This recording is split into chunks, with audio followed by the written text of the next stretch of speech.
the shop to talk some 49ers from KTLA and the 49ers podcast, Believe on the Believe Network. It is Rahshaun Haylock. Rahshaun, how are you this afternoon, my man? I'm doing well, thanks. Hey, look, I hate to ruin the mood here. You want to talk some hoop? We can talk some hoop. We can get into that maybe a little later.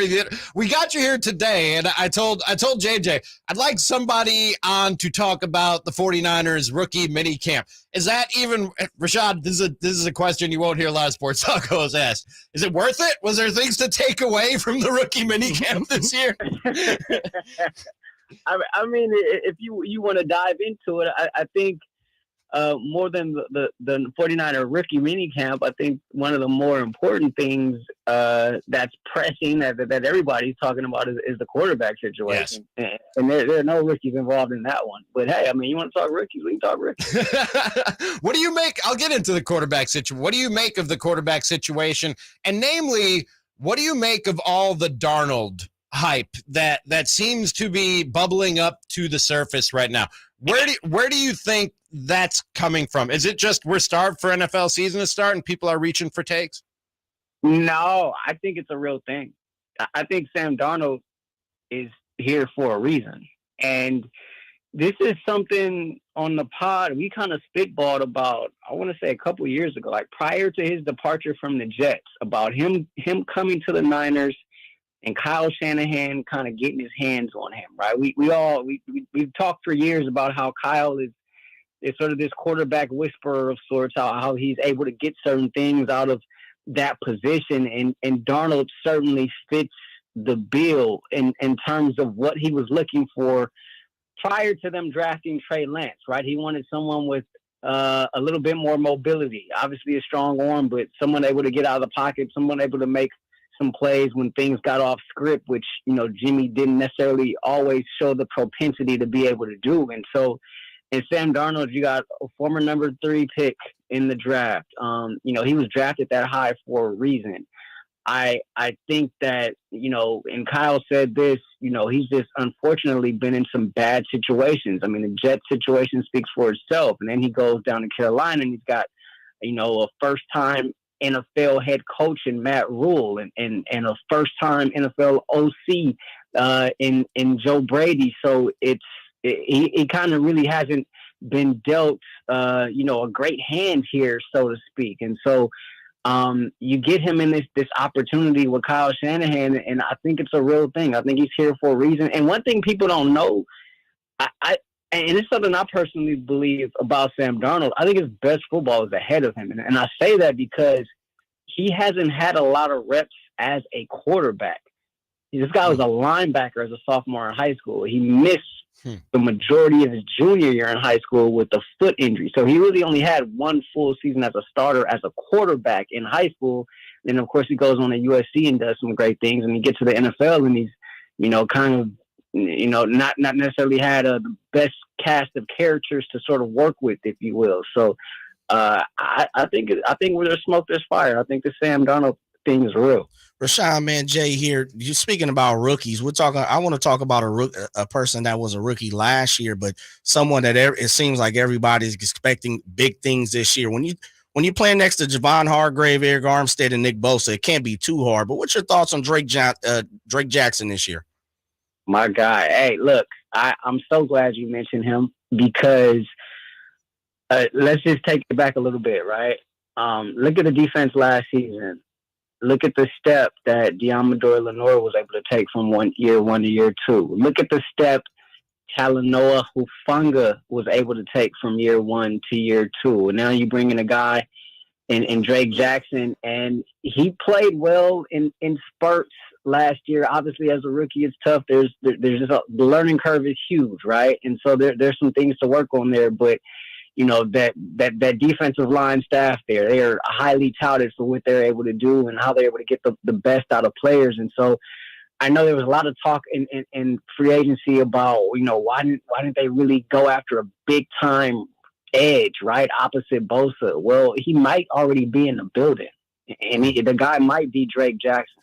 He was a pass rushing specialist at USC. This is a guy who simply gets after the quarterback. And so, you give him that rookie season to kind of go through some growing pains of sorts, but let's see what year 2 has in store for him. I think he could be primed for a breakout year. I don't think there's a middle ground, right? I think when you look at this defensive line staff and what they're able to do, right? How they're able to turn guys who maybe you didn't even think of, and they've had, career years here, so to speak, on the defensive line for the Niners. And I think with Drake Jackson, I think you're going to see either a huge step or you're not going to see him play much at all. And I think it's going to be the former. I think he's going to take a huge step, and I think he's going to be a bona fide threat opposite Bosa.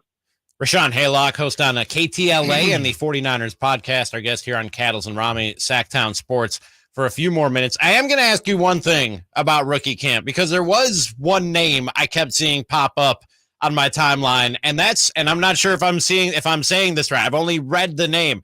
Jacour Pearson, wide receiver who came out of the XFL, and I came across a video yesterday, and it looks like this dude can absolutely fly. Is he one of the guys that was opening some eyes at rookie camp and maybe has a shot to make this roster? Dude, he looked like he was running next to me and you, right? he was flying, and all this. Obviously, all the comparisons and stuff come out there. But look, this when you take guys from that level, and guys are able to have some success at that level, and you bring them in, and there's an opportunity there, right? We saw Turpin with the Cowboys last year, what he was able to do with his opportunity after being, an MVP candidate of sorts, playing in the USFL, I believe, is where he came from. And so I think, obviously it's rookie camp, right? There's only so much you can take from it. You kind of take those things with a grain of salt. But one thing that I will say is speed, right? Mm-hmm. I don't care who you're going out there against, right? It's not like those guys that out there on defense were playing in the mud. Speed is speed. That's one thing that you can't teach. And so you got a guy that's a burner like that can run in the pads.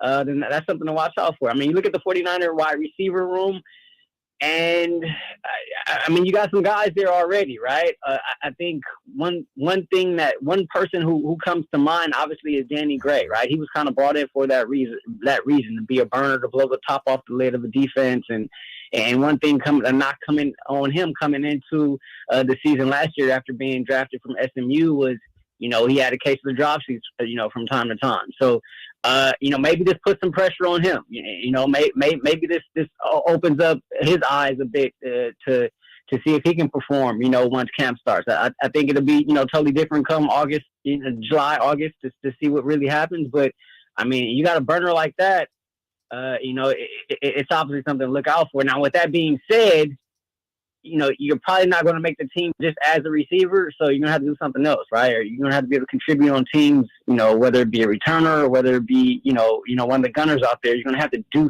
something else. I don't know that there's a spot there just as a wide receiver. Rahshaun, man, I'm going to switch gears real quick because I know you multi-talented. Give it to me in 60 seconds or less, brother. What's the feeling for after game 1 down there in Los Angeles with the Lakers falling short to Denver? Everyone seems to think that they found something in the back half of that game in the second half, especially in the third and fourth quarter, of course. What's the feeling in LA today you taking around, man, since you're around the City of Angels?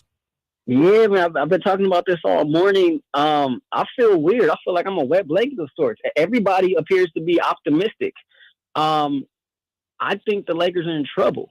I think that I think the elevation, obviously, the altitude is obviously a real thing. I think Denver didn't really look challenged to me. Obviously, Lakers made their comeback. They had a run there towards the end of the game, but I don't know. The Lakers, for the most part of that game, looked overmatched. And so Darvin Ham and company, they're going to have to come back with some major adjustments. I think the big one being Hachimura being able to play against Joker. I think that changed some things up for the Lakers defensively. But I'll tell you this, if the games are in the 120s, 130s, Lakers not winning the series.